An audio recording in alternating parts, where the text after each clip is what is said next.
دوستو آج کی اردو ڈکشنری میں آپ کے ساتھ شیئر کر رہی ہوں لفظ ذوالجلال اور دوسرا لفظ طمع کی تفصیل۔ سب سے پہلے بات کریں گے لفظ ذوالجلال پر، جس کا مطلب ہے عزت اور دبدبے والا، شوکت اور عظمت والا، خدائے تعالیٰ کی صفاتی ناموں میں سے ایک نام، سمان ایوم تیج پرتاپ والا، بھویتا ایوم مہیما والا، ارتھات ایشور کے گنی ناموں میں سے ایک۔ انگلش میں possessed by dignity, majesty اور glory, glorious, lord of glory, almighty اور گاڈ جیسے الفاظ اس کے لیے ہم استعمال کرتے ہیں۔ جملے میں اس طرح بولتے ہیں، ضرور آپ نے سنا اور بولا ہوگا، رب ذوالجلال سب کو صحت کی دولت سے مالا مال رکھے، یعنی خدائے تعالیٰ سب کو صحت کی دولت سے مالا مال رکھے۔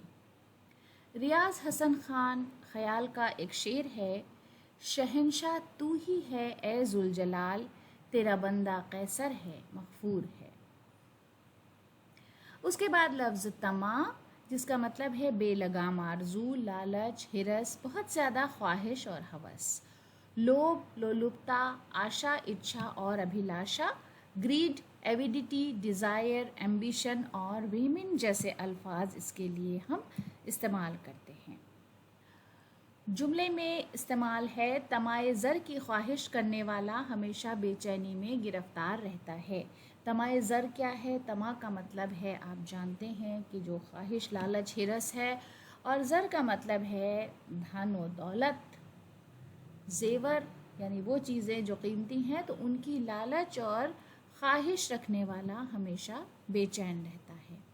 تو دوستو آج کی اردو ڈکشنری یہیں پر ختم کرتے ہیں، اگلے ویڈیو میں آپ سے پھر ملاقات ہوگی۔ ویڈیو دیکھنے کے لیے بہت بہت شکریہ۔